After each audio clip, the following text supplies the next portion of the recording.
ಮತ್ತೊಮ್ಮೆ ರಾಜಕೀಯ ಚಟುವಟಿಕೆಗಳು ಗರಿಗೆದರ್ತಾ ಇದೆ. ಮಲ್ಲಿಕಾರ್ಜುನ್ ಖರ್ಗೆ ಅವರು ಸೈಲೆಂಟ್ ಆಗಿರುವಂತೆ ಫರ್ಮಾನ್ ಕೊಟ್ಟ ಬಳಿಕ ಒಂದು ಸ್ವಲ್ಪ ದಿನಗಳ ಕಾಲ ಎಲ್ಲಾ ಚಟುವಟಿಕೆಗಳು ಕೂಡ ಬಹಳ ಅಂಡರ್ಗ್ರೌಂಡ್ ಹೋಗಿತ್ತು. ಬಟ್ ಈಗ ಲಾಸ್ಟ್ 3 to 4 ಡೇಸ್ ಅಲ್ಲಿ ಮತ್ತೆ ಸಕ್ರಿಯರಾಗಿದ್ದಾರೆ ಕೆಲವರು. ಆ ಕೆಲವರು ಯಾರು ಅಂತ ಕೇಳಿದ್ರೆ ರಾಜಕೀಯವಾಗಿ ಮಹತ್ವಾಕಾಂಕ್ಷೆನ ಇಟ್ಕೊಂಡಂತವರು. ಸೊ ಈಗ ಕೆಲ ವಿಚಾರಗಳಿಗೆ ಪ್ರಶ್ನೆಗೆ ಉತ್ತರವನ್ನ ಬಯಸಿ ಹೈಕಮಾಂಡ್ ಅಂಗಳಕ್ಕೆ ಹೋಗ್ತಾ ಇದ್ದಾರೆ. ಹಾಗಾದ್ರೆ ನಾಯಕರು ಯಾವ್ಯಾವ ನಾಯಕರು ಯಾವಾಗ ಹೋಗ್ತಾರೆ ಮತ್ತೆ ಯಾರು ಟೈಮ್ ಕೊಟ್ಟಿದ್ದಾರೆ ಹೈಕಮಾಂಡ್ ಮಟ್ಟದಲ್ಲಿ ಎಲ್ಲ ಡೀಟೇಲ್ಸ್ ಅನ್ನ ಒಂದೊಂದಾಗಿ ನೋಡ್ತಾ ಹೋಗೋಣ. ಹೈಕಮಾಂಡ್ ಬುಲಾವ್ ಮೊದಲೇ ಸಚಿವರ ದೆಹಲಿ ಚಲೋನ. ಹಾಗಾದ್ರೆ ಹೈಕಮಾಂಡ್ ಭೇಟಿಗೆ 4 ಸಚಿವರು ಮುಂದಾಗಿದ್ದಾರೆ ಅನ್ನೋದರ ಅಪ್ಡೇಟ್ ಸದ್ಯಕ್ಕೆ ಸಿಗ್ತಾ ಇದೆ. ಫೆಬ್ರವರಿ 10ನೇ ತಾರೀಕೊಳಗೆ ದೆಹಲಿಗೆ ತೆರಳೋದಕ್ಕೆ ಸಿದ್ಧತೆಯನ್ನ ಮಾಡಿಕೊಳ್ಳಲಾಗ್ತಾ ಇದೆ. ಹೈಕಮಾಂಡ್ ಭೇಟಿಯಾಗಿರುವ ಪರಮೇಶ್ವರ್ ಮತ್ತು ಆಪ್ತ ಸಚಿವರು ಕಾಂಗ್ರೆಸ್ನಲ್ಲಿ ರಾಜಕೀಯ ಚಟುವಟಿಕೆಗಳು ಜೋರಾಗ್ತಾ ಇದೆ. ಸೊ ಯಾರ್ಯಾರಿಗೆ ಯಾವ ರೀತಿಯಾದಂತಹ ಕ್ಲಾರಿಟಿಗಳು ಬೇಕು ಅನ್ನೋದು ಒಂದು ಕಡೆ ಚರ್ಚೆ ಆಗ್ತಾ ಇರುವಂತಹ ವಿಚಾರ ಆಗ್ತಾ ಇದೆ. ಇನ್ನೊಂದು ಪೊಲಿಟಿಕಲಿ ಕೂಡ ಕೆಲವೊಂದಷ್ಟು ವಿದ್ಯಮಾನಗಳು ನಡೆಯುವಂತಹ ಸಾಧ್ಯತೆ ಇದೆ. ಅದರಲ್ಲಿ ಒಂದು ಪರಿಷತ್ ಚುನಾವಣೆಗೆ 4 ಸ್ಥಾನ ಖಾಲಿ ಆಗ್ತಾ ಇದೆ. ಅದಕ್ಕೆ ಚುನಾವಣೆ ಬರುತ್ತೆ. ಅಲ್ಲಿ ತಮ್ಮವರನ್ನ ಆಯ್ಕೆ ಮಾಡಬೇಕು ಅನ್ನುವಂತಹ ಒಂದು ಅಕಾಡೆಮಿಕ್ ಮನವಿಯನ್ನ ಮಾಡ್ಕೊಳ್ತಾರಂತೆ. ಸೊ ಈ ಹೈಕಮಾಂಡ್ ಭೇಟಿಗೆ ಮುಂದಾಗಿರುವಂತಹ 4 ಸಚಿವರು ಯಾರ್ಯಾರು, ಉದ್ದೇಶ ಏನು, ಆ ಡೀಟೇಲ್ಸ್ ಅನ್ನ ಕೂಡ ನಾವೀಗ ಒಂದೊಂದಾಗಿ ನೋಡ್ತಾ ಹೋಗೋಣ. ಪ್ರಮುಖವಾಗಿ ಎಲ್ಲ ಅಂದುಕೊಂಡಂತೆ ಆಗಿದ್ರೆ ಒಂದು ವೇಳೆ ದೆಹಲಿ ಚುನಾವಣೆ ಇರಲಿಲ್ಲ ಅಂತ ಹೇಳಿದ್ರೆ ಇದೇ ಜನವರಿ 28-29 ತಾರೀಕು ಈ ಭೇಟಿ ಆಗಬೇಕಾಗಿತ್ತು. ಆಮೇಲೆ ನೋಡಿ, ಮುಖ್ಯ ಉದ್ದೇಶಗಳೇನು? ದಲಿತ ನಾಯಕರ ಸಭೆಗೆ ಹೈಕಮಾಂಡ್ ಬ್ರೇಕ್ ಹಾಕಿತ್ತು. ಇದೇ ವಿಚಾರವನ್ನ ಮುಂದೆ ಇಟ್ಕೊಂಡು ಹೈಕಮಾಂಡ್ ಭೇಟಿ ಮಾಡುವಂತಹ ಸಾಧ್ಯತೆ ಇದೆ. ಡಿಕೆ ಶಿವಕುಮಾರ್ ವಿರುದ್ಧ ಹೈಕಮಾಂಡ್ಗೆ ಸಚಿವರು ಚಾರ್ಜ್ ಶೀಟ್ ಸಲ್ಲಿಸ್ತಾರ. ಹೈಕಮಾಂಡ್ ಜೊತೆಗೆ ಪವರ್ ಶೇರಿಂಗ್ ಫೈಟ್ ಬಗ್ಗೆ ಚರ್ಚೆಗಳು ಶುರುವಾಗುತ್ತಾ ಅನ್ನುವಂತಹ ಕುತೂಹಲ. ದಲಿತ ನಾಯಕರ ಸಭೆಗೆ ಬ್ರೇಕ್ ಹಾಕಿದ್ದ ಬಗ್ಗೆ ಕೂಡ ಚರ್ಚೆಗಳಾಗುತ್ತೆ ಅನ್ನೋದರ ಮಾಹಿತಿ ಸದ್ಯಕ್ಕೆ ಸಿಗ್ತಾ ಇದೆ. ಸೊ ಒಂದು ವಿಚಾರ ಅಂತ ಹೇಳಿದ್ರೆ ನಾನು ಆಗ್ಲೇ ಹೇಳ್ತಿದ್ನಲ್ಲ, ಪರಿಷತ್ತು ಚುನಾವಣೆ ದೃಷ್ಟಿಯ 4 ಸ್ಥಾನ ಖಾಲಿ ಆಗ್ತಾ ಇದೆ. ಹೀಗಾಗಿ ಅಲ್ಲಿ ತಮ್ಮವರನ್ನ ಸೇರಿಸ್ಕೊಳ್ಬೇಕು ಅಂತ. ಎರಡನೇದು, ಡಿಕೆ ಶಿವಕುಮಾರ್ ಅವರ ಕಾರ್ಯವೈಖರಿ ಬಗ್ಗೆ ಕೂಡ ಹೈಕಮಾಂಡ್ ಮುಂದೆ ಚಾರ್ಜ್ ಶೀಟ್ ಹಾಕ್ಬೋದಂತೆ. ಇದು ದೂರಿನ ಸ್ವರೂಪವಾಗಿರುತ್ತಾ ಅಥವಾ ಮನವಿಯ ಸ್ವರೂಪವಾಗಿರುತ್ತಾ ಅನ್ನೋದು ಕುತೂಹಲಕ್ಕೆ ಕಾರಣ ಆಗ್ತಾ ಇದೆ.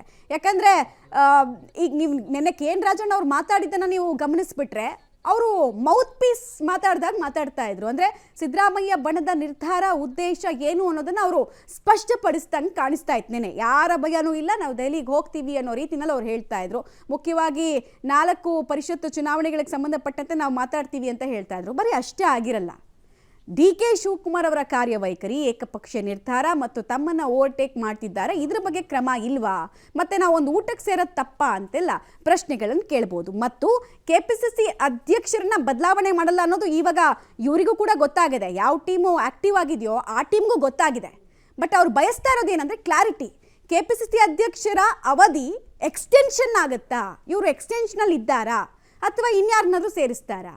DCM ಸ್ಥಾನಮಾನಕ್ಕೆ ಸಂಬಂಧಪಟ್ಟಂತೆ ಪ್ರಾತಿನಿಧ್ಯದ ವೈಸ್ ನಮಗೆ 3-4 DCM ಹುದ್ದೆಗಳನ್ನು ಸೃಷ್ಟಿ ಮಾಡಿ ಅಂತ ಕೇಳಿದ್ರ ಬಗ್ಗೆ ಯಾಕೇನು ಮಾತಾಡ್ತಾ ಇಲ್ಲ? ಈ ಥರ ಅನೇಕ ವಿಚಾರಗಳನ್ನು ಹೇಳುವಂತಹ ಸಾಧ್ಯತೆ ಇದೆ. ಈಗಾಗಲೇ ನಿಮಗೆ ಗೊತ್ತಿರಲಿ, ಡಿಕೆ ಶಿವಕುಮಾರ್ ಅವರು ಕೂಡ ದೆಹಲಿ ನಾಯಕರ ಸಂಪರ್ಕದಲ್ಲಿದ್ದಾರೆ. ದೆಹಲಿಗೆ ಹೋಗಿದ್ರು ಅವರು ಈ ದೆಹಲಿ ಚುನಾವಣೆಗೆ ಸಂಬಂಧಪಟ್ಟಂತೆ. ಅದೆಲ್ಲ ಹೈಕಮಾಂಡ್ ಕೇಳಬೇಕು. ನೆಕ್ಸ್ಟ್ ವೀಕಲ್ಲಿ 10ನೇ ತಾರೀಕು ಒಳಗಡೆ ಹೋಗ್ತೀನಿ. ವಿಶೇಷ ಇದ್ದೇ ಇರ್ತದೆ. ಈಗ ನಡೀತಿದೆಯೋ ನಡೀತಾ ಇಲ್ವೋ ಅವೆಲ್ಲ ಹೇಳೋದಕ್ಕೆ ದಿಸ್ ಇಸ್ ಟೂ ಅರ್ಲಿ. ನಡೀತಿದೆ ಅಂತನೂ ಇಲ್ಲ, ನಡೀತಾ ಇಲ್ಲ ಅಂತನೂ ಹೇಳಕ್ಕಾಗಲ್ಲ. ಅದೆಲ್ಲ ಹೈಕಮಾಂಡ್ ಕೇಳಬೇಕು. ನೆಕ್ಸ್ಟ್ ವೀಕಲ್ಲಿ 10ನೇ ತಾರೀಕು ಒಳಗಡೆ ಹೋಗ್ತೀನಿ.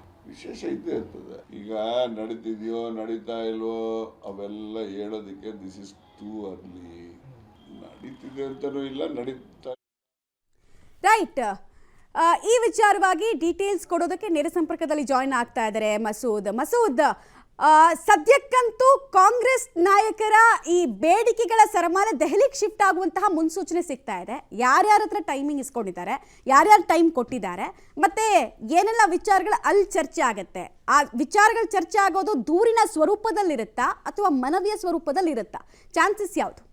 ಮಮತಾ, ಕಾಂಗ್ರೆಸ್ನಲ್ಲಿ ಒಂದು ರೀತಿಯಲ್ಲಿ ಒಳಗಡೆನೇ ಲಾವಾರಸ ಕುದೀತಾ ಇರುವಂಥದ್ದು. ಯಾವಾಗ ದಲಿತ ಸಚಿವರ ಡಿನ್ನರ್ ಸಭೆಗೆ ಹೈಕಮಾಂಡ್ ಮೂಲಕ DK ಶಿವಕುಮಾರ್ ಅವರು ಬ್ರೇಕ್ ಹಾಕಿದ್ರು, ಆವಾಗಿಂದಲೂ ಕೂಡ ಒಂದು ರೀತಿಯಲ್ಲಿ ಹೈಕಮಾಂಡ್ ಸೂಚನೆ ಬಂದಿದೆ ಅನ್ನುವಂಥ ಕಾರಣಕ್ಕಾಗಿ ಯಾರು ಕೂಡ ಬಹಿರಂಗವಾಗಿ ಮಾತಾಡ್ತಾ ಇರಲಿಲ್ಲ. ಆದರೆ ಒಳಗಡೆನೇ ಒಂದಷ್ಟು ಚರ್ಚೆಗಳು ನಡೀತಾ ಇದ್ದಾವೆ.